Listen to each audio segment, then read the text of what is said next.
Today we have a great presentation on listing relevancy and SEO structure. This is some of the latest stuff. It's really good. I know the presenter personally. I would ask one thing, try to stump them. Ask really tough questions, try to put them on the spot. That's what I try to do to all my friends. I'm going to try to do the same thing. What else? So before getting started, because there's some tech issues back there, we're going to just open it up for questions. Wanted to touch, hey, see you back there. What's up? Saying hi to you? No, you? Me? Yeah, hey. He's like,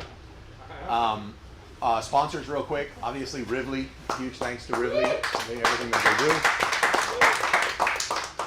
I can't wait to claim my 7 figures in sales on Rivley, by the way. I want to be the first one to do that. Gloved, as you see, local 3PL. Enzo brand, Seller Snap. A lot of amazing sponsors. Huge thank you to Todd back there, by the way, who's been really great at trying to get our 2 groups together and do one thing moving forward. Todd's super amazing. Fernando, what? I'm going to move the mic up to right here. You know what I got in Miami? A lanyard that hooks this, and it just sits there perfectly every time. Yeah, I'm going to have to bring one. Up here? All right. Huge thanks to Fernando, Pepin, and Andres for making the ride up at 4 a.m. No, Pablo, Quiche, for making the ride up here at 4 a.m. to come hang out and support everybody here. And I guess with that, let's just open it up for oh, by the way, I'm Carlos, but for that, let's just open it up for questions. If anyone does have any questions about anything, anything Amazon, now would be the time to ask it on a Wednesday night. You could be anywhere else until we get our presenter ready to jump on. Joe has a question. Joe has a question? It's a pretty dumb one for you guys, I'm sure. You know. Oh, I doubt it. I highly doubt it. Because I just tried to get on, I think it was Monday, to put a product on there. And I went ahead to see Drew, put the product on there. And then the next day I got an email telling me that I violated some trademark violations. And I'm not sure what I... Are you reselling? Yeah. Do you mind sharing, or you don't want to sell? You don't have. Oh no, yeah, I'm just buying things right now, just as a test. I'm buying things from China, that AliExpress or Alibaba. Oh, okay. Just All right. doing that. So, obviously this could be a million different things, but your issue is that you got something, you listed it on Amazon, and it got flagged for an IP issue. For trademark. For trademark and IP and all that. So. Yeah. One of my first, I don't know if this is what happened to you, but one of my first instances with this is like one of my first really good disbursements from Amazon. I decided to really show off with my ex-girlfriend, and I flew her to New York. We're on the plane in New York, and all of a sudden, like one of my first encounters with your account has been suspended. We're holding your money for 90 days. Mind you, making easiest money ever made in my life. And what it was is I found a place on AliExpress where I could buy P90Xs for $2, and they were like ranked bestseller 3 in their category for $65, sealed, legit, right? Right. I honestly did not know at the time that none of that made sense. Like, you were not getting authentic P90Xs and Zumba from AliExpress. You know what I mean? Sealed. I was just getting them, and I thought it was like, wow, how come more people don't know about this? And I was selling them, and I got hit. I got sued. So what? Just because you buy it from a legit source does not mean it is a legit product. So it's possible that it infringes on some IP. Okay. If you wanted to share a little, I don't expect you to share exactly what the product is, but the more details I could get, the better I could help. Yeah. I'm going with the like the smart switches. This one was this watch actually. If it's a name brand product, And this one's not a name brand. okay. So if it's a name brand product, you could get hit that way. Or if you have a product, because this was another. I'm assuming you just started selling. Yeah. Right. Okay. So another shocker for me was if I have a black phone case, how come I can't list it on any listing that has black phone cases? Right? They're identical. They look like they come from the same factory, but it's not. So in Amazon's eyes, those are totally different products. Like we could get the same black phone case from the same factory. We can list it on Amazon with different UPC codes, and in the eyes of Amazon, that's different brands. So where are you listing your products? Are you creating the listing from scratch? Or are you reselling against an existing listing? No, from scratch. Okay, did you use a UPC code? And I copied the images that they had on Well, AliExpress. then that's what happened. I mean, there could be so many different things, but that's very likely. There was probably a DMCA takedown, which I think stands for Digital Millennial Copyright Act. Somebody's copyright, which is actually a cool strategy as a private label seller. Like if you're going to invest great in your images, I recommend making sure they're copyrighted. And there's again, I dropped out of elementary school, so but I hear that there's something called DMCA, and it's a legal term for Digital Millennial Copyright Act that compels Amazon not just to take action on this, but within a very short prescribed window, I think it's like 48 hours or something, Yeah. and take action on it. You may need to get permission from the brand now, or whoever the owner is of those, that you can sell them. Yeah. Good luck with that. I'm good on. Is your account suspended? Well, it might not be a rights owner. Because I went in right away and I took it off. Okay, yeah. So they told me I had a certain amount of time to take care Bro, of it. stay away from that. We have a Telegram chat that you can it's free, by the way. I'm not selling anything. wizardsofecom.com/chat. It's a free Telegram community. We're all very active in it, and we have different groups depending on the selling model you're interested in. And first of all, you could reach me, Fernando, like a lot. I don't know about Andres. Well, I guess Andres, and a lot of other like super trusted people in the group. And if you felt like you wanted an extra set of eyes on something, Absolutely. like if you sent it to me, my wife is not going to let me launch anything new, like in the next year or two. So it's like I'm not going to steal your product or your idea. And Andres doesn't take action on anything. So What information did they give you? Like, did they tell you image violation? Did they, typically it's like a trademark or something? Yeah, they told me trademark violation, but I didn't know what it was. I think trademark is words, not. Yeah, so like I've received multiple of these in the past, and I've always had some level of a hint based on the text, what it was. There was a word for, I don't know, Peter Pan or something that, some listing had, and so they highlighted, the term Peter Pan was the issue. So it could also be, I assume that's a smartwatch? Yeah. So it could also be some of the text associated. I mean, you copied the images, so that's obviously, Bluetooth. yeah, that's obviously a number one issue to address. Customize your images. You can even use AI and just modify the images, and then they become yours. Okay. But as far as like double check, just look through your text that's on the site as well, and make sure you're not using somebody's trademark. Okay. There's tons of trademark words, even in maybe your keywords or your other listings. I mean, there's services out there that just go for that. Yeah, just kind of reword everything to make sure that it's not a. Yeah, just fine tooth comb. You're not mentioning iWatch. You're not mentioning, maybe smartwatch. I don't know if that's, I don't know. trademarked or whatever, but just something to. I suspect, and I agree with everything he's saying. I suspect if we took a look at it, we'd probably be able to immediately. Yeah. Yeah. But don't let it. Again, just look for some extra eyeballs for free that someone will give you. Yeah. Someone charges you to take a look at your listing, like unfriend them. Like, this community, right? This community is going to help you for free. But get the extra set of eyes. Don't let it discourage you from continuing to move forward. Like, No, I just gotta learn the system. I will say this, and I feel like guys feel free to shoot me down on this, but there used to be a time where I wouldn't have said this, a long time ago. But right now, if you find an opportunity on AliExpress that has a direct listing on Amazon that you could sell, and it looks like you could make decent money, something is really, really wrong. I mean, I would say it's beyond unicorn status at this point. Like, it just doesn't happen like that. So there's something really, really wrong, and those are the ones that concern me the most when I'm sourcing. And I'm like, well, the math here says I'm going to be the next Bill Gates, but that's not in the cards. So like, what am I missing? And just leverage the community for that. And again, you could DM me, but I'm not saying don't, but a lot of times in those chats when you ask a question, the way you ask it, the way everybody answers it and like the process and the thinking process that people go through to reach it is a lot of the learnings in that. That's why the group helps a lot. Yeah. Cool. Okay, man, appreciate Yeah. it. Any other questions you guys have? I got the guy who manages. Has everybody's January been slower than normal? Slightly. Yeah. Yeah, actually, now that you mention it, A little bit. yeah. It's about the only thing going slow in January, but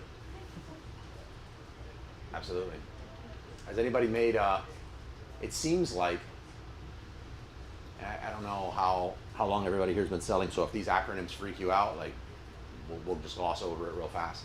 But it seems like for anybody that's importing products into the country, if anybody is here doing private label, that the new kind of path, like logistical path to profits is sending your products Amazon Global Logistics to Amazon warehouse deals, warehouse distribution, Amazon warehouse distribution to FBA, and FBA to the customer. But just be aware, I think coming in the next like month or two, the fees are gonna get like really wild.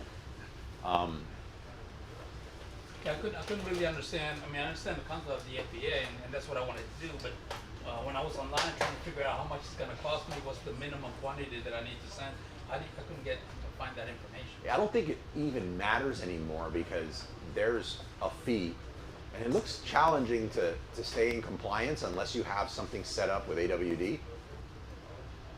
That there's a fee if you have too little, and there's a fee if you have too much. So.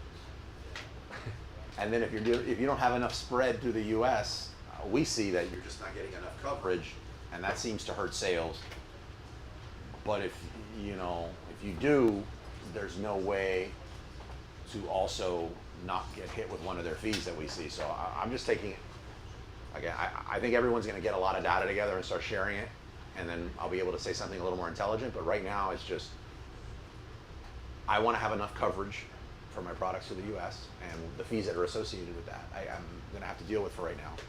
And when bringing stuff in from China, AGL, AWD, FBA is the best way to not get your profits like scalped. If you do hazmat, Yeah.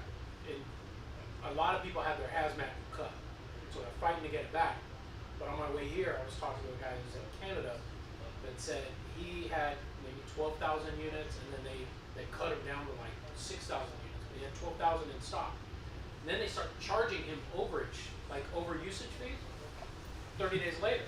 It's like he voluntarily cut it. He's had this rate for the last year and a half, 2 years. He's selling that volume, but then they cut him down, and now he's got to pay an overage fee because they decided to change without giving him a chance to sell out. Oh yeah, it's absolutely nuts. And again, those of you that are just starting, like, don't let this intimidate you. Like, what it boils down to is get a great product that sells. Do your keyword research. Don't sell anything on Amazon that doesn't have search for it. This is not the time to reinvent some squatty potty mechanism that no one's ever heard of and no one searches for, right? Like, existing search matters. And turn over and just like get good with your numbers. Get a great dashboard to know your numbers. And if you were who here hasn't started selling or is a beginner, by the way? So like, okay, so everybody, well, you didn't raise your hand, but we already know beginner. Yeah, some beginners in here, right? You guys are nodding your head at like time I say terms that are more advanced. So I suspect over here we have some advanced sellers. But I think right now the sweet spot on Amazon, if you just wanted to like blindly look at something and you were new, is anything that's selling between like 100 and 250 bucks. Like if you're in a higher ticket product range, just seems to do like, no one's complaining there. None of them are complaining about storage, none of them are complaining about CPC, nobody's complaining there. And most of your like knockoffs and like bloodbath competition is not in that area. Yeah. So if you wanted to find something and you needed some kind of guidance, because I think turning on helium-10 to find a product's a huge mistake. Yeah, a good friend of mine told me that if you want to make any money on Amazon, just don't sell anything that you're going to make less than $100 profit on each item. Well, $100 profit also. I've not done that. But I figured item. just to understand how everything works, I'm starting off with cheap products because I prefer to make a mistake with Look, a $10 product than a No, that's not a product, you know. Sure. I've been selling for a long time. I'm a huge fan, and I have friends that do the complete opposite of what I'm about to tell you, and they do great. So it's like crazy, but I differentiate, and I've really been beating that drum for a long time. Like if you have a product and it's not differentiated, and that differentiation is communicated in the main image, you have some internal mechanism in your product that makes it better. It's not going to like be a scroll stopper for you. It's not going to get someone to click. It's not going to help. Differentiate in the main image on a product that is adding some kind of value is most of the battle. Oh, and there's existing search for it. That is most of the battle. Some cool hacks. I hate that word, but like some cool hacks right now. Like if I was starting over, like for example, these fees that are right now, I have some products that I've had like my claim to fame, like I sold Ecom. If I needed to do them right now under that new fee structure and everything like that, I'm not sure they would be very successful products. So that I'm not up here just like BSing everybody. If I was starting right now, I would either look for a product that's in the and like Amazon was going to be my main channel. I would look for something that's in like the 100 to 250 range. I would look for a product that I could differentiate and hook up with Andres in the back right there that does the mobile apps. So like, this is an easy one. It's like a technological differentiator. So like imagine you have yoga blocks.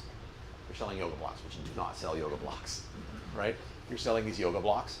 Imagine if you saw like next to the yoga blocks like an outline of like a phone and an app. You see it a lot with like smart devices like a phone or like a baby monitor or something like that. Well, nothing on Amazon says that can only be for that type of product. So imagine if you had like this and you had the yoga blocks and then the splash screen here. Like imagine this was like the splash screen said something like free weekly sun salutations, like I don't know, free, I don't know, downward facing dog, whatever floats your boat. And like it had that in there.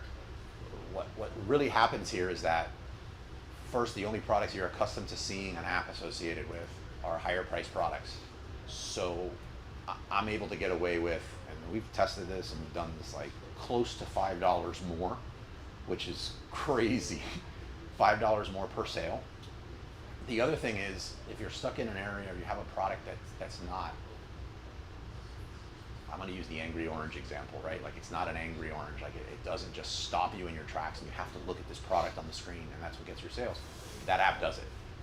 Like you're like, what? An app? A yoga block. And like that has a lot to do with getting the sale. So like I would do something like that off the bat. I would do, again, yeah, highly differentiated product. What I'm looking at now for products, like I'm just adding in all kind of crazy criteria is I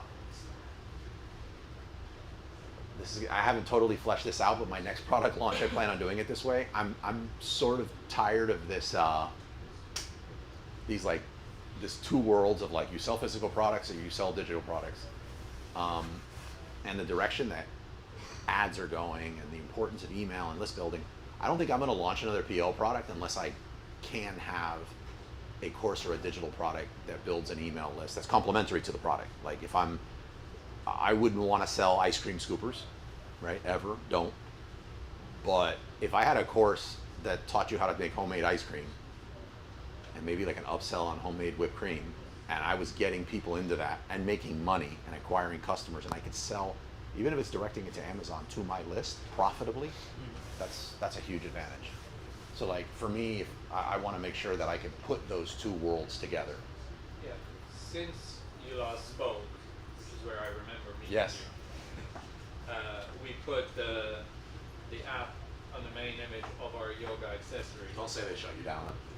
No, we did it, and we also we did like an online. We went to Upwork. We got a yoga guy for $200. He did a bunch of exercise videos. Yep. And then we put it on the mock-up of the app, and that linked to this online core where you also then have to put in your email. Uh-huh. And I'm like, The suspense is killing now me. in our product, no. So we feel we were able to get close to that $5 differentiation, Yeah. but then we also felt like there was still a lot of volume a bit further down the price point. So we were like, we won at the lower price point, but much more than our competitors of the same That price works. were winning. Yeah, so there was that added value that allowed us to win Yeah. where we wanted to be. Yeah, that Anyway, works. But it was both. It was that thing for the main image, but it was also a way of collecting email addresses. Yeah, and it works fantastic. Did you work with Andres on that, or you did it in-house? No, we did it. It's not an app because it's like we use a platform called Linksmith, and it's like microsites. So it's like a microsite where the videos are there, but there's an opt-in. Just so you know, like, and not to tell his stuff, but like, you could do this in-house yourself. I've seen people get in trouble for showing the app, but it Yeah. going to a landing page. Showing, yeah. So if it shows like it's going, It shows on a phone. It shows it's like. right, on a I've seen phone. people get in trouble for that, because Really? now you're running into the rule, like, if it's a part of the product and it's an app, the rules say you gotta show it, like, that's part of the main product. Uh-huh. But if you're just setting it to a landing page and you're sticking it in, now you're getting into, you're inserting stuff into it Uh-huh. that's not there, so I've seen people have issues with that, just in case you wanna Good get to ahead of know, it. Good to know.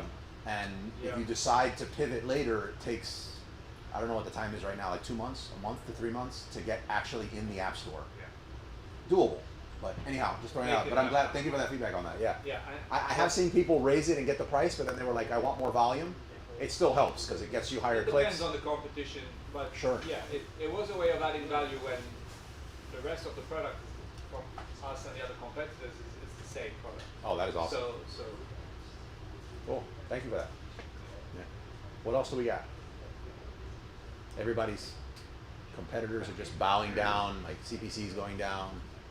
No, a question Keep- about what you were saying. The fact that it's actually an additional course, for instance. So your listing can't say that you're selling that course. You can't, No, you you're can't giving it bifurcate. away. You can't even mention that you're giving it away.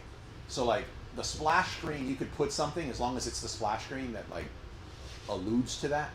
But if you are selling anything, like if you're promising anything, if via the app or the deliverable is on the app, the experience or whatever is on the app, you're bifurcating it from the sale on Amazon. That's against the rules. Right, so you can't do that. You can't be like, buy this and on the app it's whatever. Amazon's not going to allow it because they can't control that deliverable. Like they can't make you do it. Again, I think there's like if you did want to sell yoga classes, there's better ways to sell it than that. This is more. You get more clicks, greater conversions. You stand out and can do lead gen. Like that's what you're trying to do with that. The whole world of like, I'm gonna grow a business that gets all of their sales based on the app, to me that's a totally different conversation. Yeah. What else do we got? How are you doing? I'm gonna pick on you a little bit. How's business? Well, my FBA is not doing that well. Okay. How would you revive a listing that before I got it like 10 sales a day and now it's getting 2 to 3 sales a day? Wow, that's a great question. So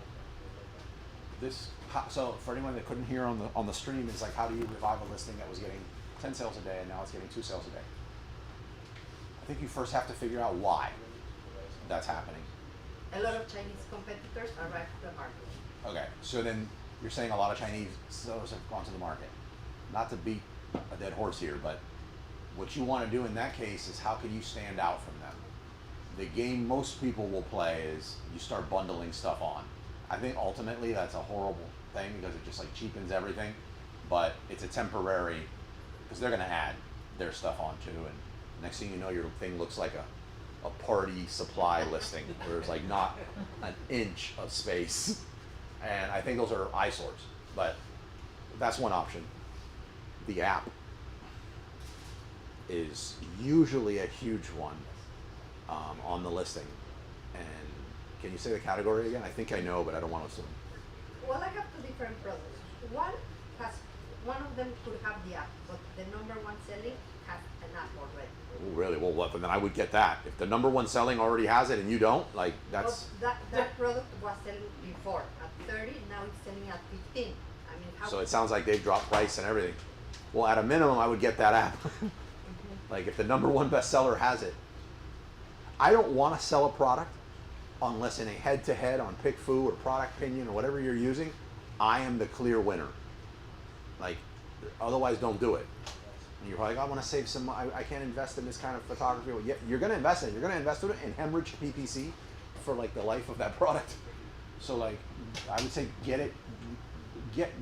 focus on getting it to a spot where you win head-to-head against your competitors. So start like pick the images.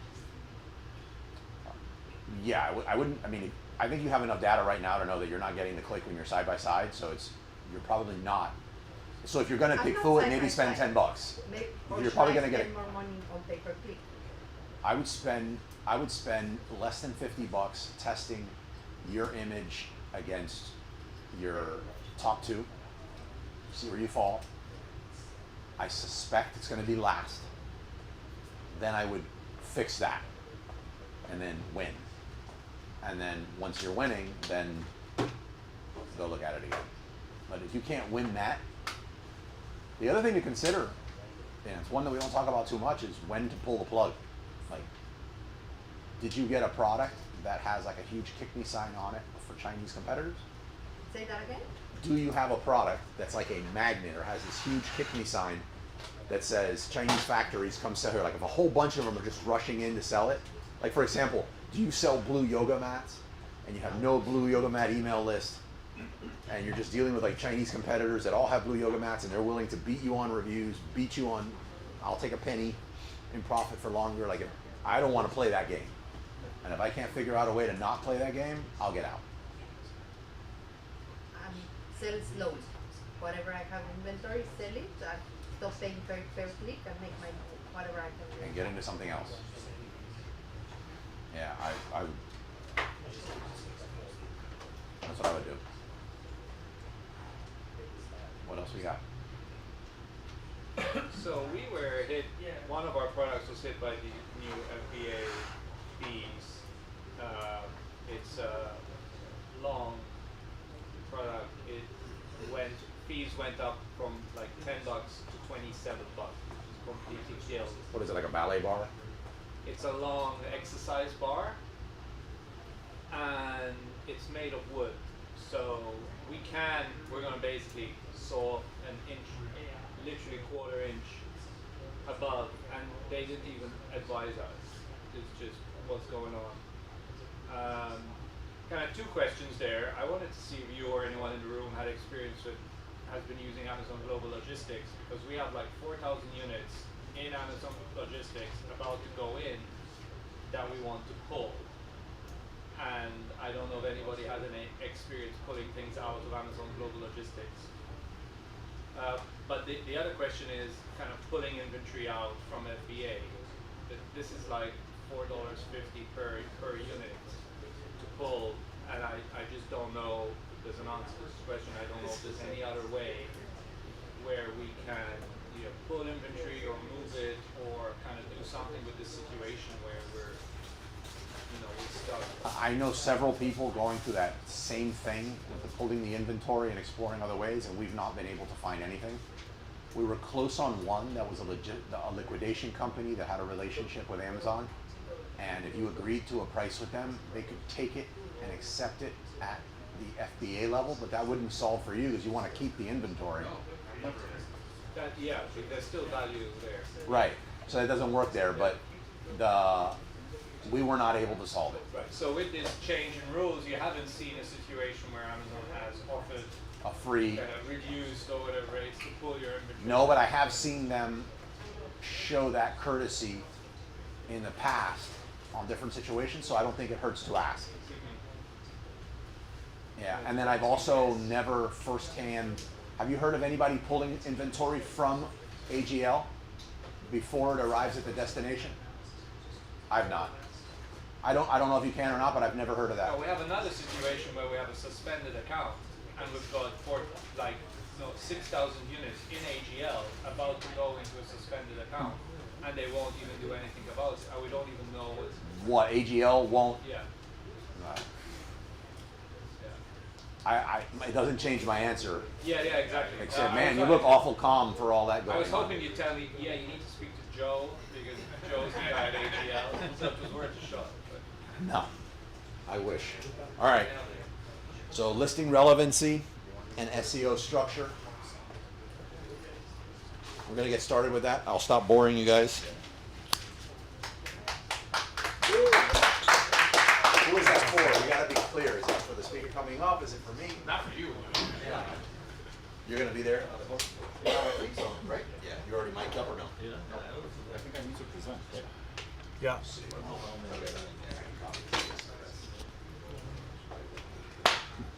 Thank you, sir. Don't hit your head here. You look a lot thinner, bro. Thanks.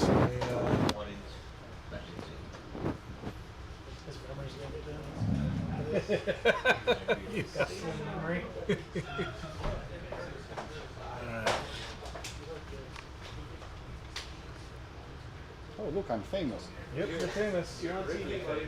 I'm on TV, Mom. Nice. Okay, so, hey everyone. Welcome back. It's been a while. So basically today we are going to discuss about how to build the proper relevancy structure from the beginning when you are building your listing onto Amazon for the first time. Because Amazon has a relevancy system, a relevancy score in the back end, and the more information you add to it, the better it's going to be for the long run.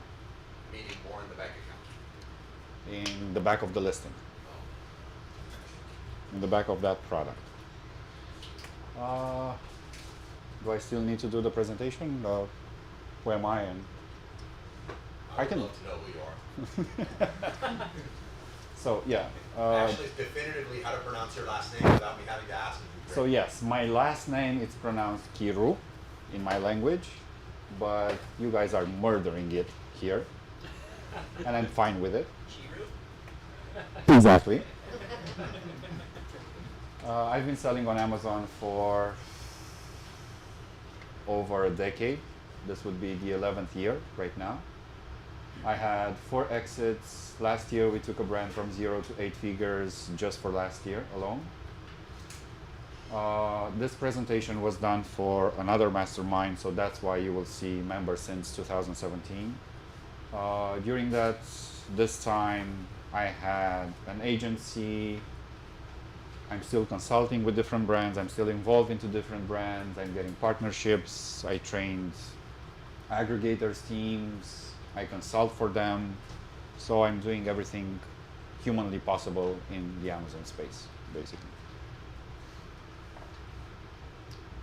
Great. So, let's say you found your product. You are preparing to launch your product.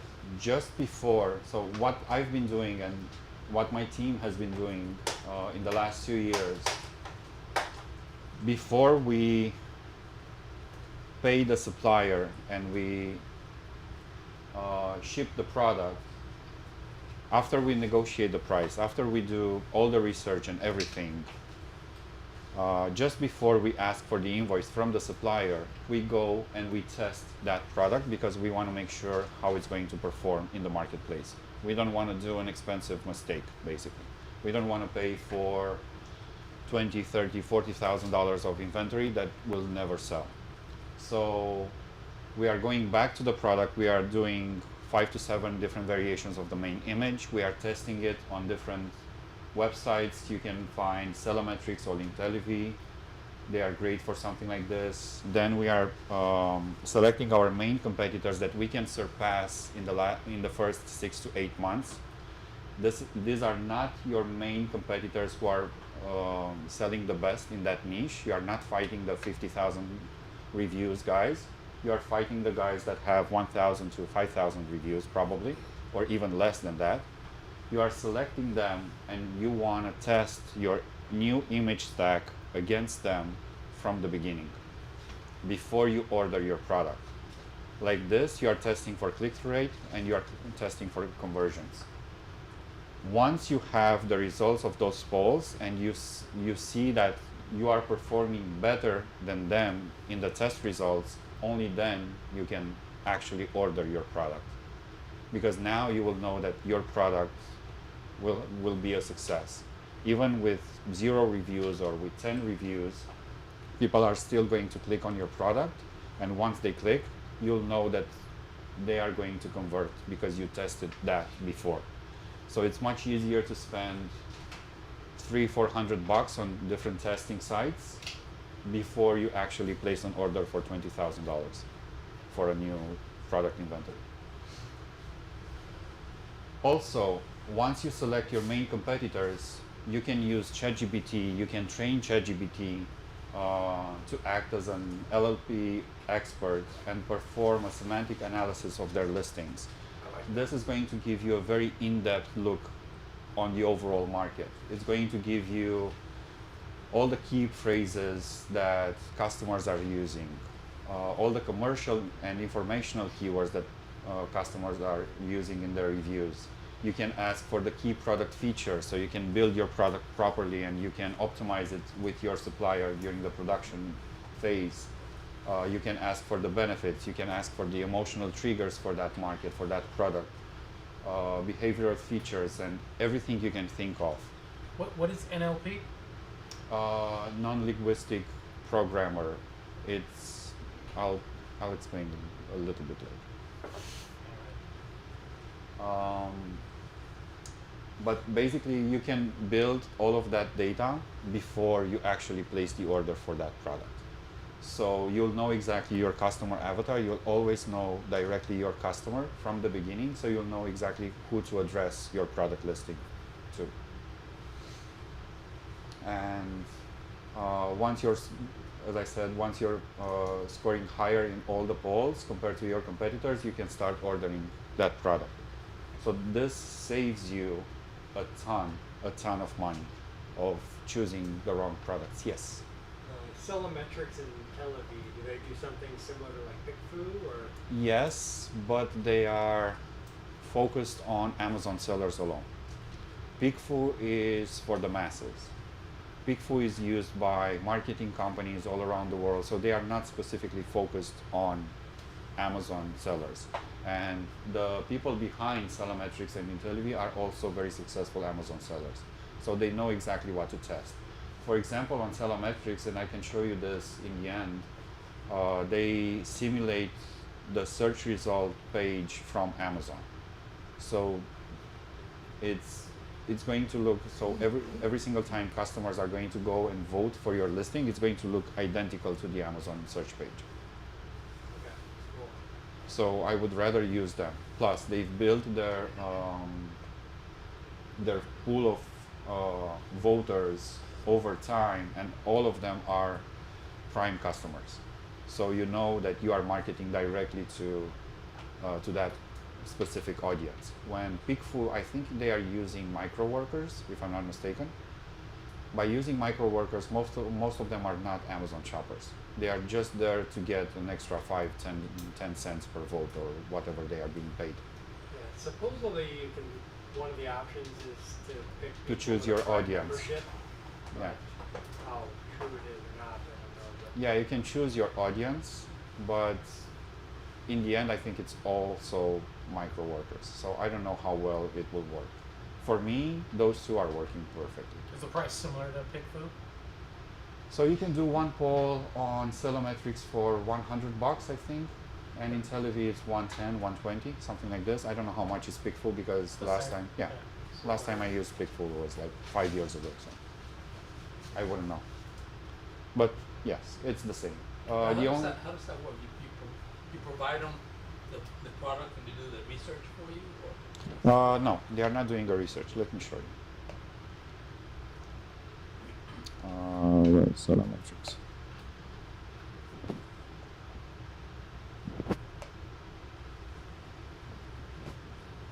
So in the templates, this is one of the templates, for example.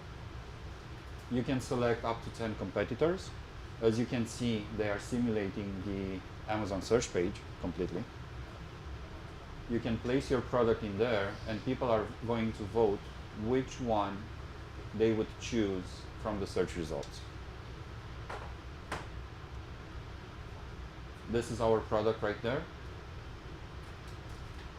People are going to choose this only because of the main image, because they can see the box and everything about that product on the box, on the product package. Okay? This stands out in the search results. This is called a scroll stopper in the Amazon search page.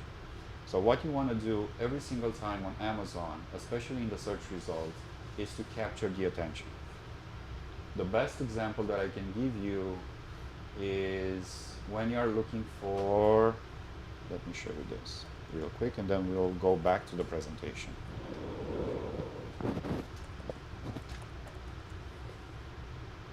When you're looking for dog supplements, which one of them stands out? My client. I believe it's Dusty Paws. Exactly. The one thing they did, and the only thing they did, although they have the same, mainly the same recipe as all the others, they made their product bright orange. In a world where everyone has black, green, and white packages, they did this. This is a scroll stopper. It's going to draw all the clicks, all the attention to that listing. People are now curious to click on that listing. So this resolves the click-through rate aspect of the relevancy. That's why you want to do the polls. So you're going to test your main image against all of your competitors. You want to make sure you're winning on the click-through rate game, and then you want to test your image stack, the remaining images, for conversions against them. And you do this pre-production before you actually pay your inventory, because now you will know that if you have a successful product or not, and that saves you tens of thousands of dollars. So you do the main image, then the description. No, I'm only doing the main image and then I'm testing the image stack. Based on all the research that we've done over the years, and we did that on thousands of listings, the majority of conversions happen in the image stack. So people are going to go over your listing. You have 8 to 10 seconds maximum for each customer to decide if they want to buy your product or not. They will go through your first 3, 4, 5 images maximum. If they see something that catches their attention, they are going to start reading or looking at your listing. If not, they are going to bounce and they will never come back. So you need to capture that attention. Also, the majority of purchases happen on mobile. So your title and your structure for the title is extremely important, because on mobile they can only see up to 80 characters. We can see this because we are on desktop, but on mobile they can only see up to probably here, and that's it. So you need to have your hook in your title to make them click. Then you will have your offers, which plays a huge role for conversions. Bullet points. Nobody reads them. Unless you have a very technical product, nobody cares about them. That's why Amazon hid it. Exactly. So on mobile, if you're going to look at the bullet points on mobile, you will see that they are all the way down at the bottom of the page. No one is going to scroll all the way down to see that. Unless you have a very, very technical product, I don't know, an iRobot or whatever you want. Something that has a ton of features. But for something like this, I can see the ingredients directly in the images, or I should be able to see the ingredients in the images. What more do I need to know? And then I'm going to scroll down to check the reviews. While I'm checking out the reviews, I'm going to see the A+ content, which again doesn't have a ton of text because no one has time to read it. The less text you can put, the better it is. Just highlight different features and that's it. I was looking today at a listing. I can't remember exactly which one was it, but I'll show it to you. They had like at least 5,000 characters in the description alone in the A+ content, and I was like, for what? No one will read a journal when they are shopping for something on Amazon. Even when you think about it, when you are shopping on Amazon, you have 2, 3, 4 minutes maximum to decide what kind of product you are going to choose, and you just add it to cart and that's it. You don't have hours to spend looking for a product on Amazon, especially if you're searching for something for your house, for your car, for anything there is. And then you're going to check the reviews. If the reviews are okay and the images are okay in the reviews, I'm convinced I'm going to purchase it. That's it. So yes, the majority of conversions happen on the image level. So that's why the image stack is so important. Let's go back to the presentation. Where is this? So, day one, your product arrived.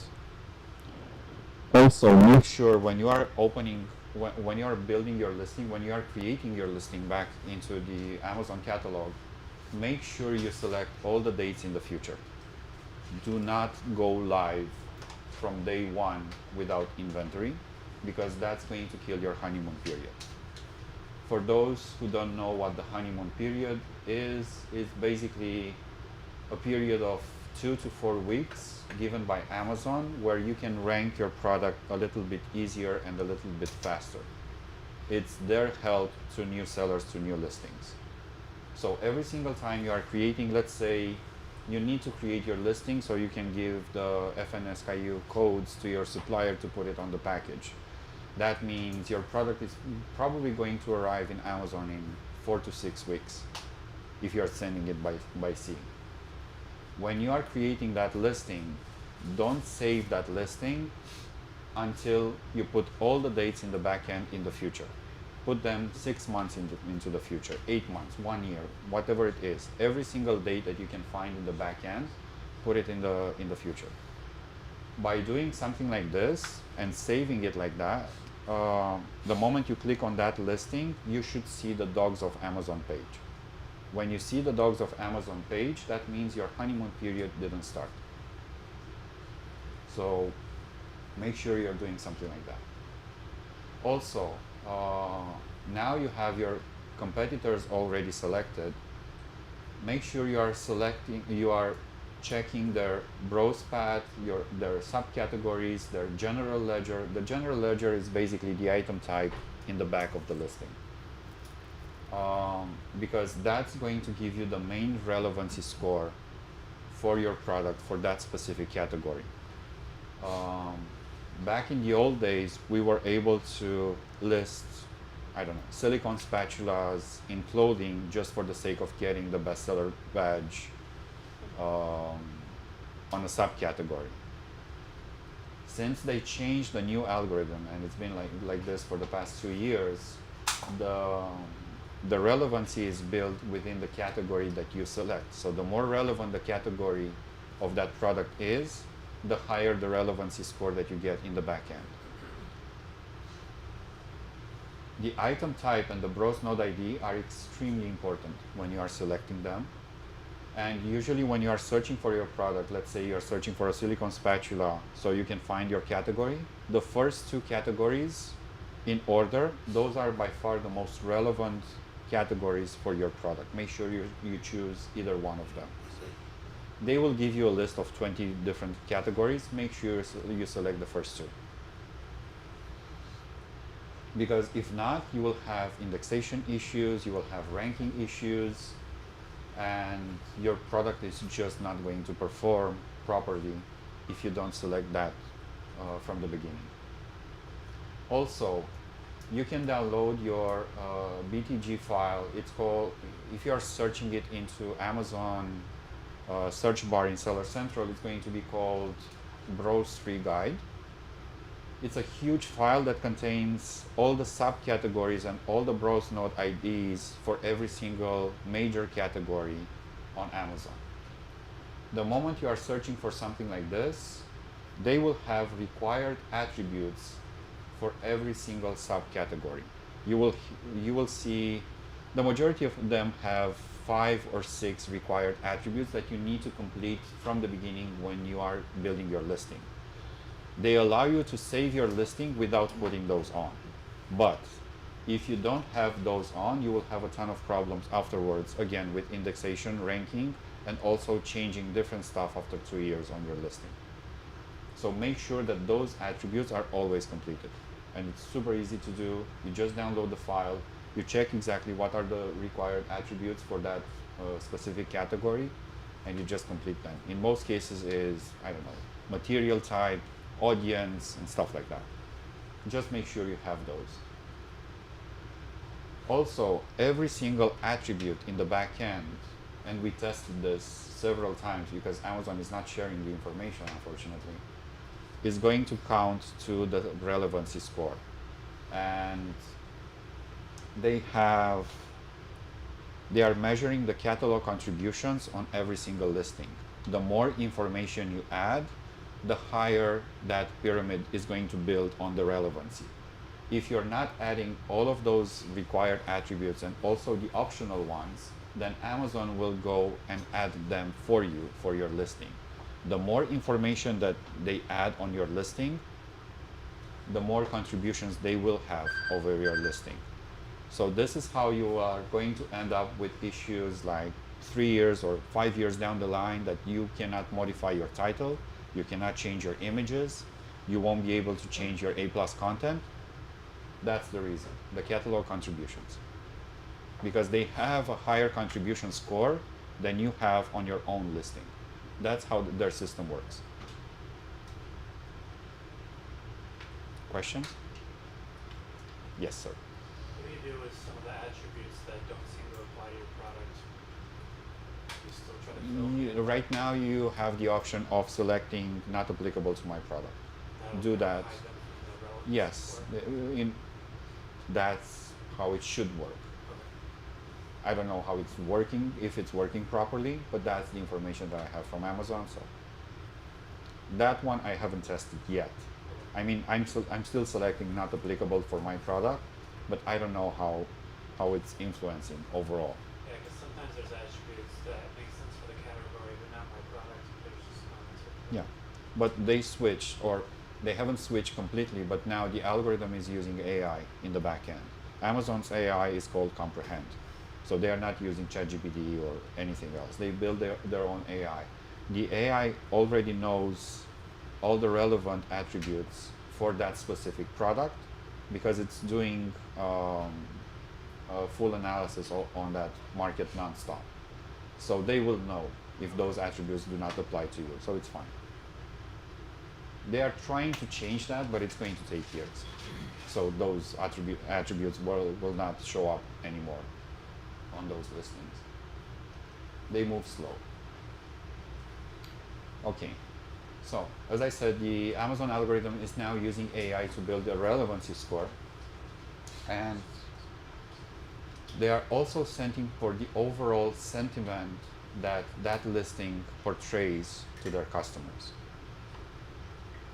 This is not fully integrated into the algorithm right now, but they are testing it, and they started testing it. We saw it in supplements, and I saw a little bit of it in sports and outdoors. So basically what they are doing, they want to make sure that you have in your copy, in your images, you have a positive sentiment, you are transmitting a positive sentiment to your customers every single time. The more positive the listing is, the higher is going to be the relevancy score, the more it's going to appear in front of the customers. They will implement this in the first part of this year, and no one is ready for this. It's easy to check the overall sentiment for a listing. You can create a free account to AWS. It's their own system. You can search for Amazon Comprehend, And you can test your title, your bullet points, you can test your description, and it's going to give you the full analysis on every single listing in terms of the semantic core, relevancy, and everything else. It's going to give you that information, and it's free. The problem is that no one knows about it. Also, keyword stuffing dilutes your relevancy and confuses the algorithm, especially on a brand new product. Process of checking all your bullet points. If you go to AWS, that's their big company from Amazon. That's basically their backup. It's the one that holds all the servers all around the world. You can create a free account there. You don't need to do a business account or anything of that nature. And then you can just search for Amazon Comprehend or just Comprehend, and you will end up with a page with their exact AI where you can just put your text or whatever you want and ask it to analyze.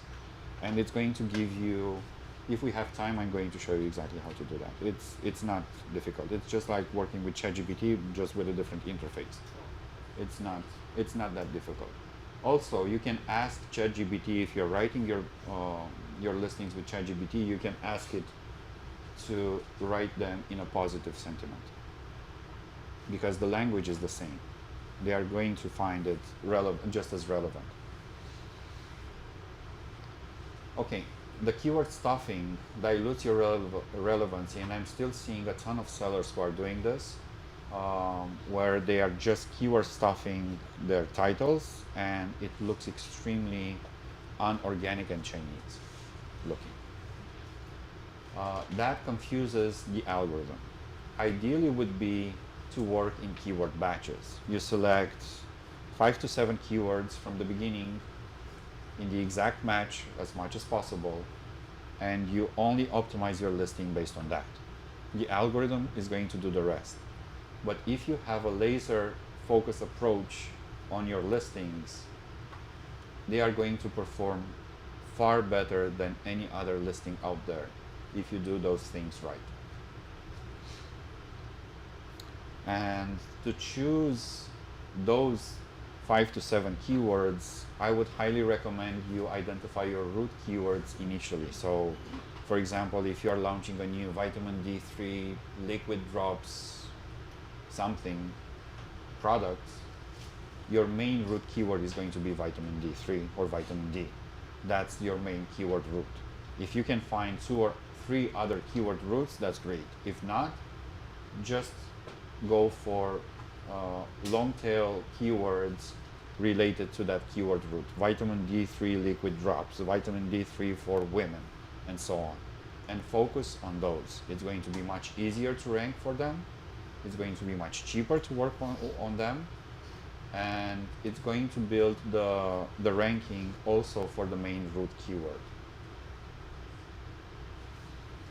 In terms of the title, we've tested a few hundred titles in the last few months.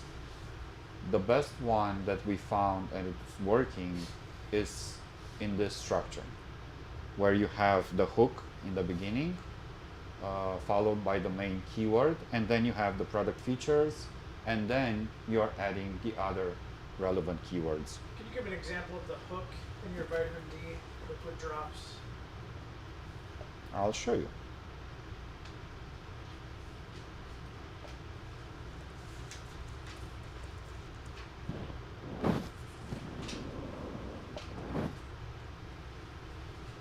That's a hook. 5,000 milligrams when everyone in the market is 1,500. That's a hook.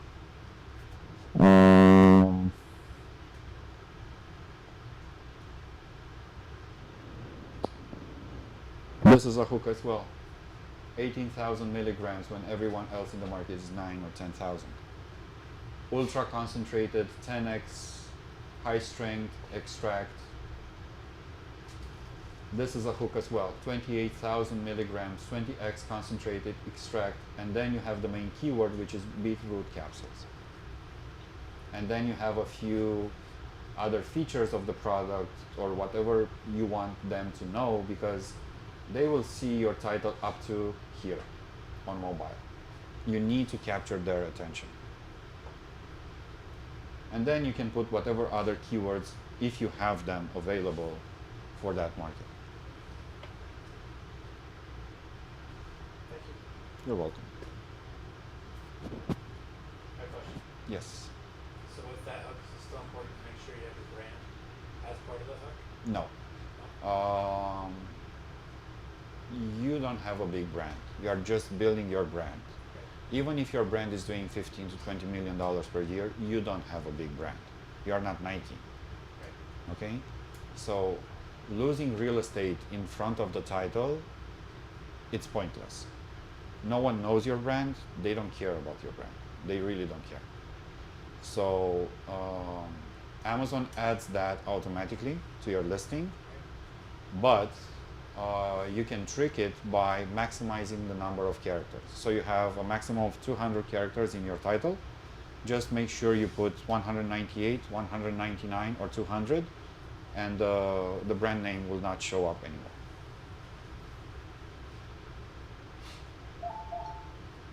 Unless you have a really, really, really big brand with a ton of monthly searches, and you can easily see that in brand analytics in the back end, then yes, you can put it there. But other than that,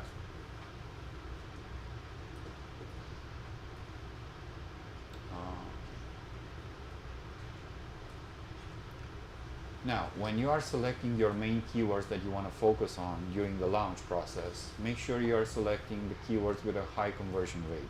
Anything above 15% would be ideal. In order for you to check the conversion rate per keyword, you can use tools like Datarova or Sellerize. It's not going to be 100% accurate, but still they are giving you a very good idea of the conversion for that keyword. There are two types of keywords on Amazon. There are browsing keywords and converting keywords or purchasing keywords. A browsing keyword is a keyword like vitamin D. That keyword is a browsing keyword. Someone who's looking for vitamin D3 hasn't decided if they want capsules, if they want pills, if they want liquid drops, if they want vitamin D3 for women, if they want for kids. They are just browsing the market. That keyword alone has a conversion rate of 7%. The majority of customers are searching for that main keyword. They are being hit with 20,000 results, and then they are going to go into the search bar and they are going to look exactly at the keyword that they are going after. They are going to search for vitamin D3 liquid drops for women, for example. That keyword alone has lower traffic, but the conversion rate increases to 34-35%.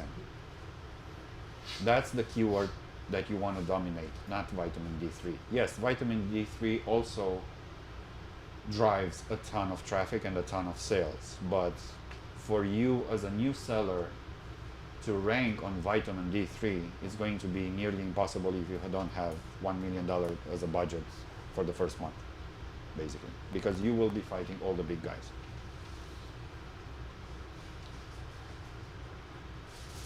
Okay. Also, your main keyword that you want to rank for ideally would be to be in the first 80 characters. That would be the goal. The reason for that is it's going to increase a little bit on the relevancy side, and it's going to work better for the indexation with the ranking. Also, it's going to help you with the click-through rate in the first 80 characters. Because now that people are drawn to your listing from the search results, let's say it's bright orange, and people just look at it, they still want to see that main keyword that they are searching in the beginning of the phrase, in the beginning of the title. Also, if you can put your main keyword on your package, it would be ideal. That's going to change basically the game.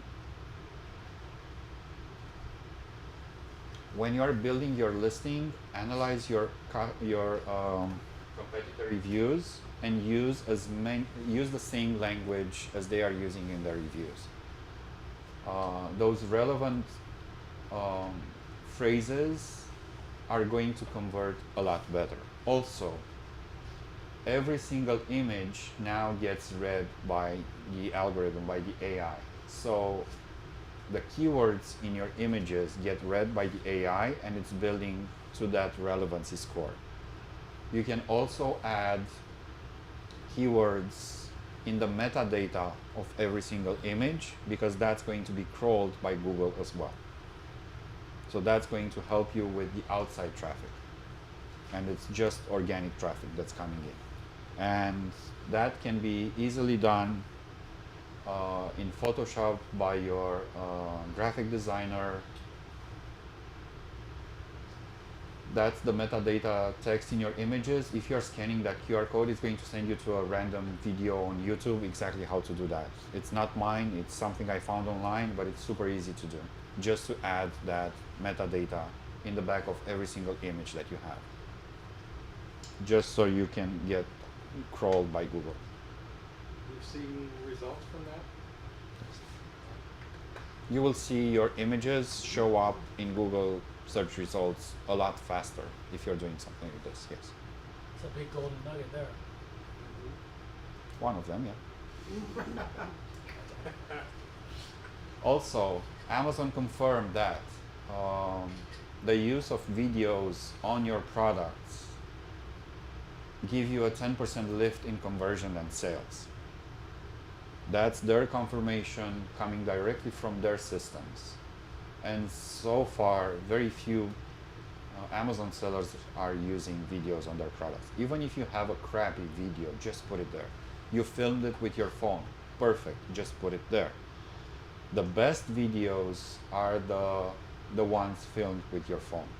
When you're going to check a brand video and they spend $30,000 on that commercial looking like video, then you will see all the related videos from the creators that Carlos was talking about the last month, I think. Those are going to convince you to buy, not the commercial style video. The ones that are coming from real customers, real people.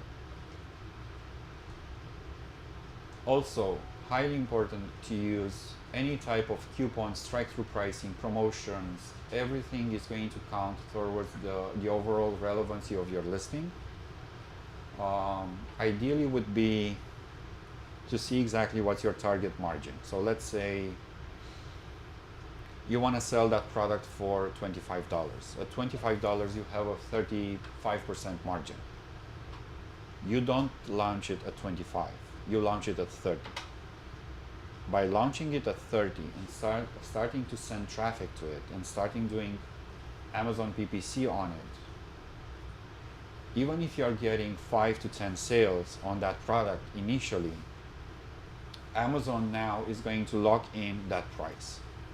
The moment you start dropping your price with a coupon, with a strike-through pricing through the sales price or anything, Amazon is going to reward you because now you have a high price and you're lowering that. So by doing something like this, Amazon sees you much more relevant for their customers. So make sure you start at a higher price if possible. Yes. How long should you leave that higher price on before you start? Just a few days. Yes. Yeah, because if not, without reviews, it's going to hurt your conversion, basically. Or you can just leave it until the Vine customers are purchasing your products. Just make sure you run a little bit of traffic to it, and you'll be fine. And then you can just discount it with a strike-through price through the sales price, or I would highly recommend you to have a coupon either way on your listing. Now, coupons usually don't get clipped every single time. Close to 65 of people who are clicking on your listing for the coupon clip the coupon in the end. The rest are just buying at full price because they forget to apply that coupon, which is in our advantage because we are going to sell at the full price. Also, we are building that relevancy in the algorithm for the strike-through price. when they are doing something like that. So 65%. Sorry? 65%. Yeah, somewhere around that. They just forget. They see your listing in the search results. They see you have a $10 coupon. They click on your listing. They look at your listing. They forget to add the coupon, to clip it. It's a nice win for us. Don't tell customers that.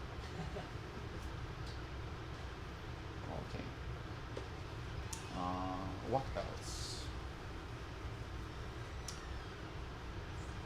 Also, if you're using Vine, which I highly recommend you do unless you are doing supplements or cosmetics, because those reviews are going to be awful. If you don't know about the Vine hack, you can basically do multi-packs for your product, for the same product. You are selling this camera, you're going to do a 2-pack and a 3-pack and a 4-pack.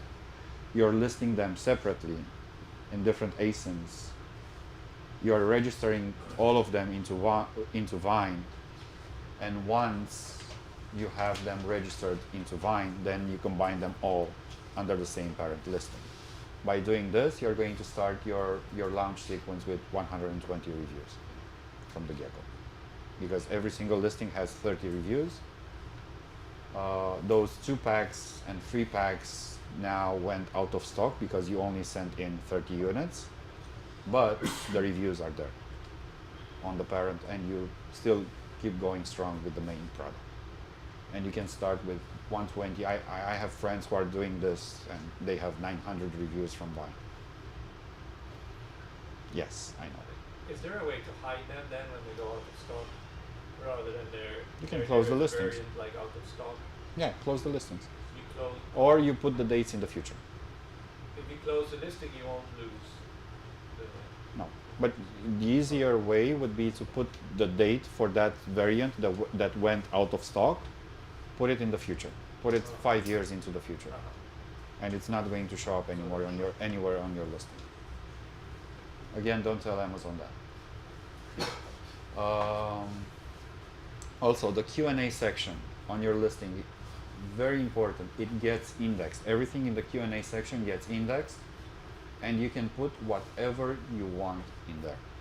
So if you have forbidden keywords, if you have keywords that you just cannot use in your listing, like antibacterial or brand names or anything, yes, put it in the Q&A section. You have your main competitor is Anchor. Wonderful. Ask one of your friends, don't do it yourself, ask one of your friends or colleagues or whoever it is, or your neighbor, is your product better than Anchor phone charger? Like this, you are going to get ranked for Anchor phone charger. And it's going to build again on that relevancy. So now when you're running advertising and PPC on that exact keyword, you're going to rank much faster than all the others. Would you have to be a little careful about that if you're answering the question? Like, You can answer normally you as a got- brand. let's say you got a supplement, right? Yeah. Or something that helps with some kind of Yeah, condition, if but you someone can't is asking, say it. I know exactly what you're going to ask. If someone is asking, is your product going to cure cancer? You cannot answer as a seller, yes, my product is going to cure cancer. Don't do that. Just give them a normal, polite answer, and that's it. The fact that they already asked and they already have that in the question is more than enough for you to get indexed for that. So you don't need to follow up on that question. Plus, other customers are going to answer those questions for you. So don't bother that much. If you had someone putting a brand name in your Q&A, you don't necessarily need to use the same brand name when you answer to them, you as the official seller or the official brand owner of that product. Just be a little bit more careful with that. It's enough they asked to count for indexation. Again, the laser approach still applies also to the product launch. doing automatic campaigns or broad campaigns or phrase campaigns in the beginning on a product launch is going to dilute the results. So initially in the first month, until you rank on those 5 to 7 keywords, make sure you are doing exact match campaigns, only one keyword per campaign. The reason for that is you don't want to cannibalize on the budgets under the same advertising campaign. So if you have 5 different keywords under the same exact match campaign, those 5 different keywords will have different search volumes. One will have 50,000 monthly searches, the other one will have 5,000, the other one 2,000, 10,000, and so on. The keyword that has the most amount of search volume is going to cannibalize all the budget for that campaign. So the others are going to be completely diluted. That's the reason for putting one keyword per campaign initially, and it's much easier to manage. It's much easier to optimize once you have one keyword for every single campaign and you go to in the exact match. TOS stands for top of search increase. Always do at least 200 to 250 top of search increase, because if we go back to the beginning, we already tested our listing for click-through rate. We know our listing is going to get clicks and it's going to win the clicks. Top of search meaning you are going to appear on top of the search results. That's the place where you want to be, because that's where the majority of conversions happen. So by bidding 300 to 400%, usually it's more than enough to have your ads showing up there. And increase the suggested bid, the Amazon suggested bid, by at least 20%. Usually in most markets, 20 to 30% increase in suggested bid is enough, unless you're going after really aggressive markets like vitamin D3. There, good luck, basically. This is only for the launch, or how long do you keep that going? Until you start ranking properly on the page one. After you start ranking and you see your organic sales coming in, you can do whatever you want with the campaigns. You can start your normal campaign process with prod, match, auto campaigns, and whatever else you have. But this structure alone works every single time. And it's 100% TOS legal, so it's perfect. You don't have to use giveaways, you don't have to use highly discounted coupons of 100% or go for deal sites or anything like that. This works. Yeah, search by buy and stuff like that. This works. Questions?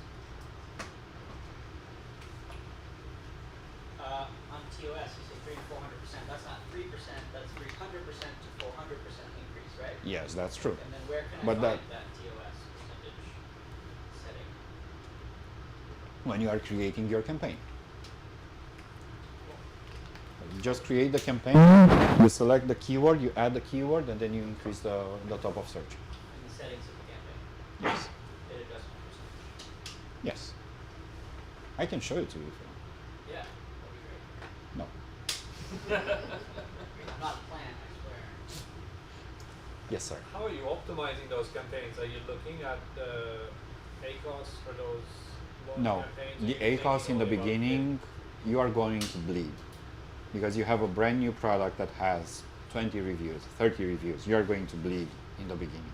In the first 2 months, you don't look at the ACOS. You're just bleeding. You're just building momentum. You're just building relevance. You're building your indexation. And you're seeing how your product performs in terms of click-through rate, conversion rate, and so on. You will bleed. No, you don't care about, oh, I need to have a 30% ACOS. No, you don't.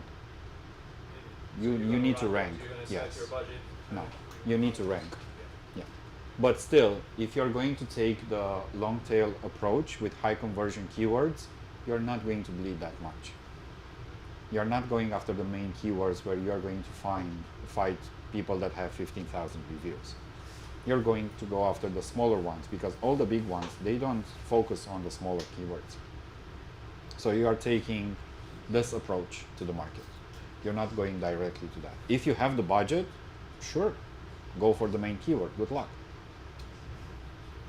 You will spend a ton of money, but you will eventually get there.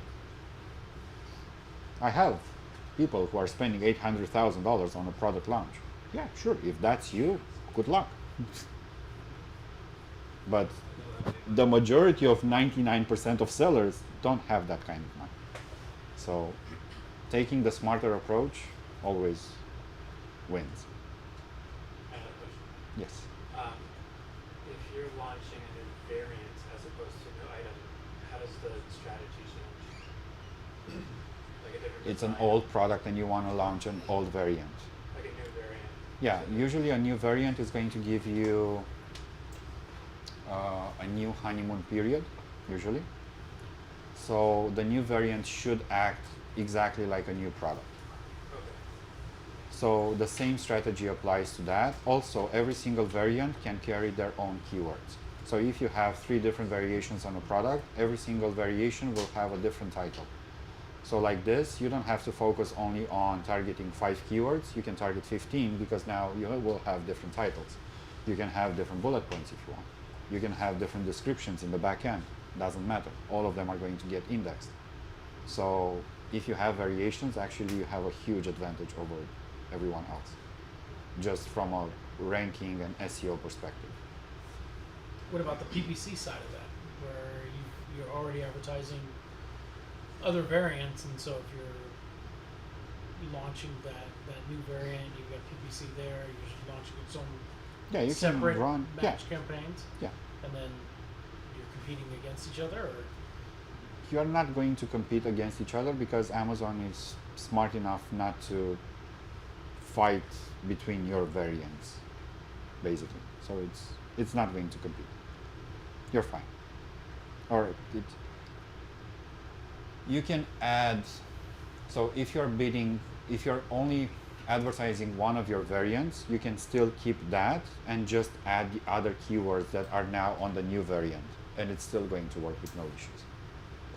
Just to be 100% sure that you are not fighting on the same variant and you're not entering a bidding war against you. Amazon says that they are not, but again, so better you're adding safe a than sorry. second product in the ad group, or you're removing the original product from the ad group and now putting in your new variant. You can add a second product to the ad group. You can create a new ad group with a new product, or you can just add the keywords to that ad group, to the initial of the initial variant, and it's going to work. Because now that variant has new keywords on it, and it's going to lift your overall parent listing up because of that honeymoon period that it has. It's going to influence it. It will work in most cases. There are a few categories that have some issues, like clothing and something like that, but that's not your case. What'd you say? That's not your case. That's not my case. No, you know my case. So, are you looking at for your competitors' reviews, the AI is on there amalgamating the customer feedback. Are you looking at that for anything specifically and how that output works and integrating anything, pain points or? Yeah, but you don't have to look at it. You can just download the reviews. There are tools out there who download reviews. Okay. I think Helium 10 does it as well, if I'm not mistaken. Who do? Yeah. Helium 10. Yeah. You just click on the page, download reviews, upload them either in an Excel spreadsheet like they give it to you, or just copy paste them into ChatGPT and ask it to analyze. That's it. Analyze for the key phrases, analyze for the overall sentiment, analyze for the product features, for the product benefits, for everything you can think of. And it does the work for you in 5 seconds. I don't have to look at them. That's the main advantage of ChatGPT, and it's $20 per month. I'll take that anytime. And you can actually train it to give you that automatically every single time you upload a file to it. The custom GPTs. Sorry? With the custom GPTs? No, with the standard GPT.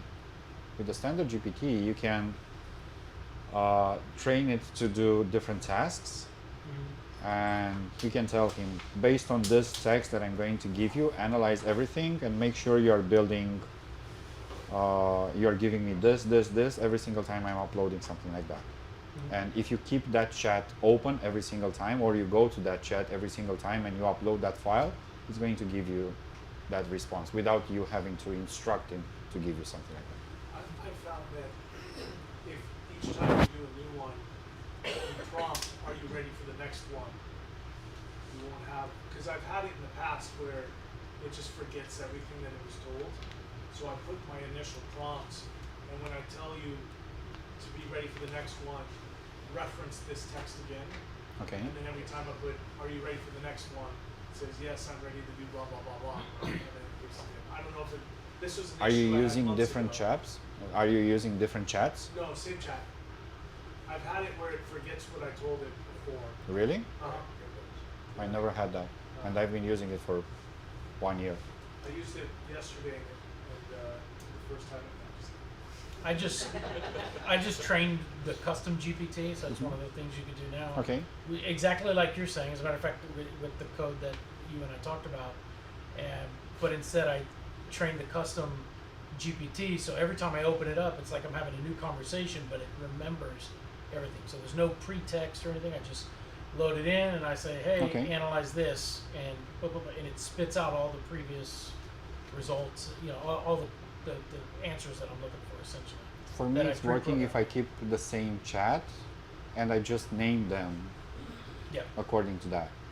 Also, ChatGPT can write your product appeals with no problems.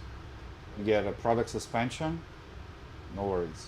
Give him the TOS, give him the reason for the suspension, give him the what's it called? No, not the plan of action. They have a specific set of rules on how to create the POA, the plan of action. Give him that and ask him to write the plan of action or the appeal for that listing. And every single time it's going to produce, 98% of the cases, it's going to produce the perfect appeal. And it's going to go through with no problems. Because it's going to write it exactly like it should. So you don't have to pay for companies to write plan of actions and suspensions. We'll just start talking to each other. Amazon on its own game. So yes, And if it doesn't work, just submit again. exactly. I had a case today with a client. They submitted the plan of action without including the ASINs 2 times. And they called me desperately, it's not working. And I was like, why? This is what we submitted. And what did I say? You didn't include the ASIN. Just include the ASINs. It got approved in 2 hours. Wow, what a surprise. The same plan of action. They are, even if it's a human who's checking that, they want to see, they have a checklist that they are checking every single time. Does it have the ASIN? Yes. He recognized what he did? Yes. What plans he took? What he's going to take, what he's going to do in the future. That's it. That's all they care about. And ChatGPT can easily build that. So you don't have to go to Riverband. I hope they are not in this call on live. You don't have to go to Riverband or all the other companies and pay them $800 for a plan of action. Or you could start a business writing plans of action for people. Or you can do that. GPT Yep. for $300. Yes. And people will not know the difference. Wait, is this recorded? Some people will be very angry if they see this. So, question for you. What you said was about a new listing. What about revitalizing kind of a stagnant listing? Could you use the same product launch less the honeymoon Yes, period? I mean, How would you differ it? The steps are the same. Basically, you want to test it first to see exactly if your listing is actually relevant for that market.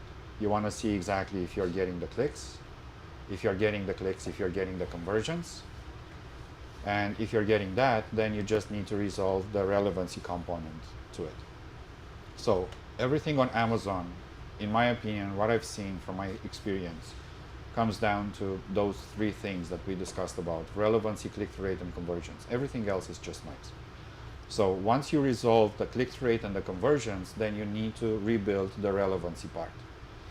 By rewriting your listing completely, title, bullet points, description, search terms, and everything that you have in the back end, and also checking for your browse node ID, your general ledger, every single major attribute in the back end to be as relevant as possible to that category, you are going to force the algorithm to go over your listing again. By forcing the algorithm to go over your listing again, basically it's sending like a refresh to your listing. So the moment you start relaunching your product or redoing advertising for your product, now you're basically building up on that relevancy, on the new relevancy, on that new listing one more time. So it's working for all products, and you have the benefit of having the old reviews in place, which is great. So that's going to help with the conversions. How would you, I've got an issue when we have an accessory of one of our product that is automotive, but it is like a sticker, like a wrap that will go around the product. We have, listing was up 3-4 months. Amazon decided, hey, we're gonna kill that because you're not allowed to list products in automotive decals. Why? Well, it's not an automotive decal. It's a restricted category for whatever reason. Okay. It's not an automotive decal. It's an accessory for a very specific product. So it doesn't stick on a car. It's like a label design change for a product that we have. So I went through the brand registry people support. I went through the catalog support. I went through our, Launchpad account rep. Done all this. Nobody could seem to get it changed. They all helped me submit the change. They all like, oh, I'll push it through. Changing the category? Changing the category, the browse node. Yeah. So changing it back to what we do, but Amazon's AI keeps pushing it. So we took all the text associated with decal, sticker, any of that stuff, and we just let the picture speak for itself. But for some reason, Amazon's AI says nope, and it keeps pushing it back. Because it can read the images. Can you just create a new SKU? That's the next step. Yeah. Sometimes that's basically an error on their part, and they don't have access to the algorithm to change that error or to fix that error. There are different teams all around the world who are working on the algorithm. They will never change that only for you. Yeah. Unless you have, 1 million sellers complaining about the same issue, they will never touch it. There's nothing you can do, unfortunately. You can try flat file with ASIN update as an identifier. Maybe it's going to work. But if they submitted that in the back end and it's not going through, then just do another FNSKU and try it like that. Not much you can do. Yeah. Or just delete that listing, wait 24 hours, re-upload everything through a flat file, and see if that does the trick, if you didn't do that yet. Because deleting a listing for 24 hours is going to reset something in the algorithm. So by relisting it back, make sure when you relist it, instead of you putting the UPC as product ID, use the ASIN as the product ID. Because that's going to force the algorithm to make changes. If that doesn't work, just go with a different SKU. That's a good tip. I haven't tried that one yet.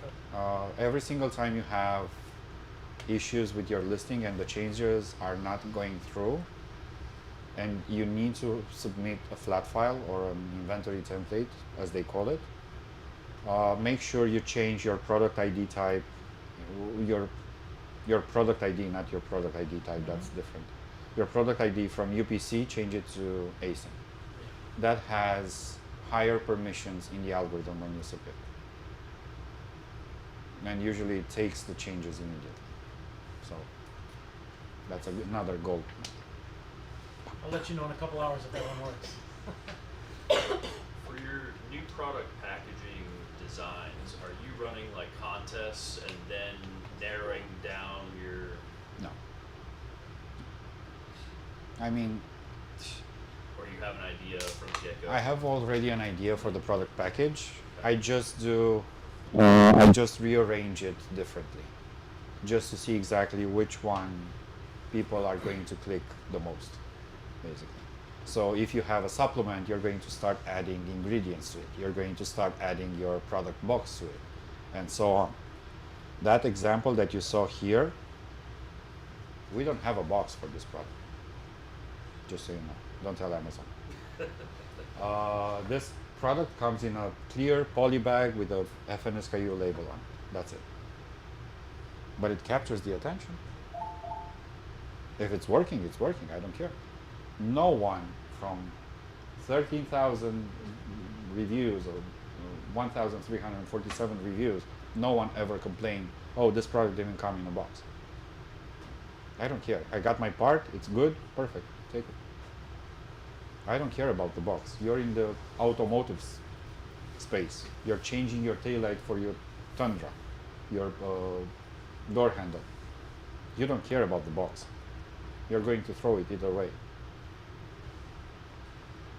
Is there a way of, instead of eliminating the listing, pause it so you don't lose your reviews? Instead of what? If you want to remove it, let's say like what they asked before. They are not going to lose the reviews, no. So if they delete the product and wait 24 hours and re-upload everything through a flat file or an inventory template, that listing is still there in the Amazon algorithm. It's going to take back all those reviews immediately with no issues. Just deleting it from my catalog. Yeah, those If reviews. I delete it and, you know, as a like a reseller, if I delete the product from my catalog and I created it, you could, and you know the ASIN, you can still relist under that ASIN. Yeah, you're not losing the reviews. Those reviews are going to stick with that ASIN for life. It's not an issue. That's why there was a tactic, and it's still being used, unfortunately, a black hat tactic where you would find, I shouldn't say this, Too late now. you would find closed listings from 5 years ago, 7 years ago that had thousands of reviews or hundreds of reviews, and you would add them as a variation to your existing product.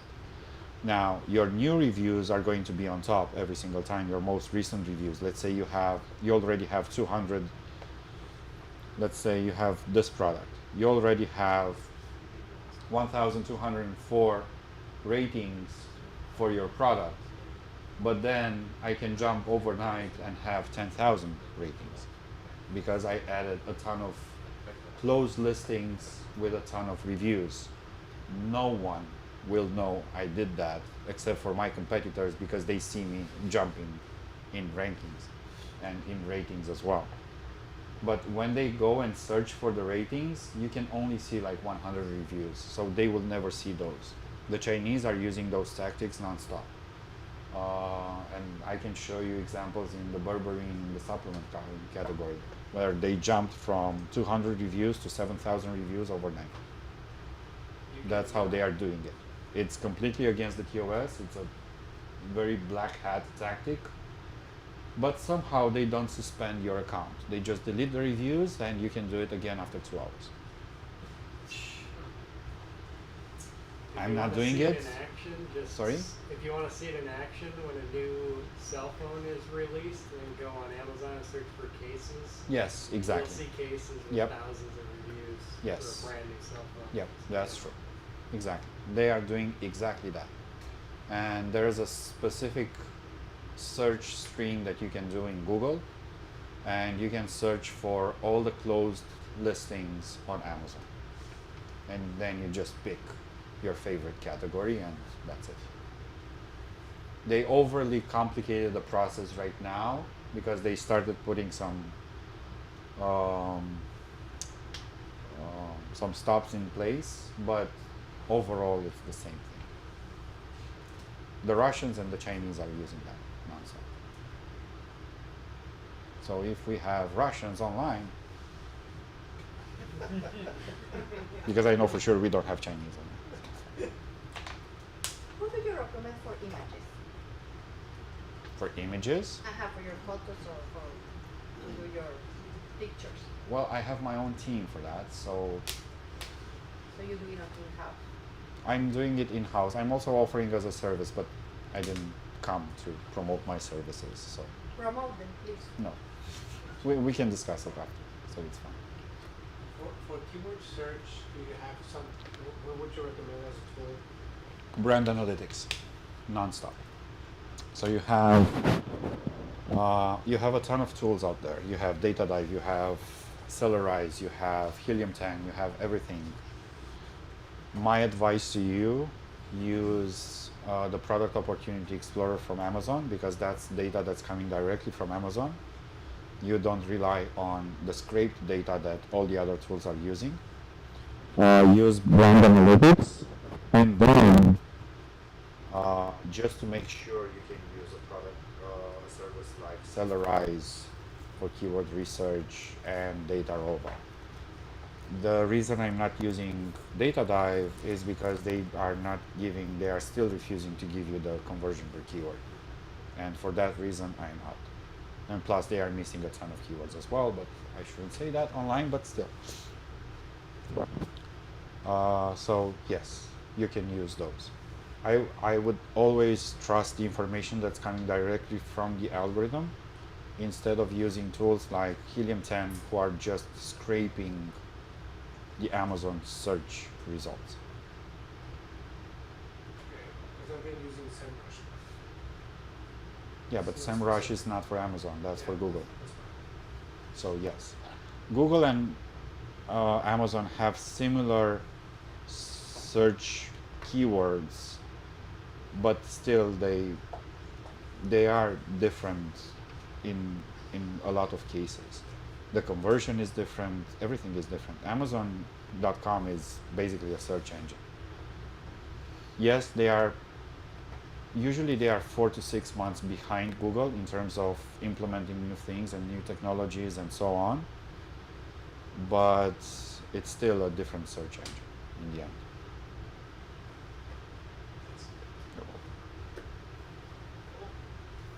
Questions? Questions? Anyone? Anyone?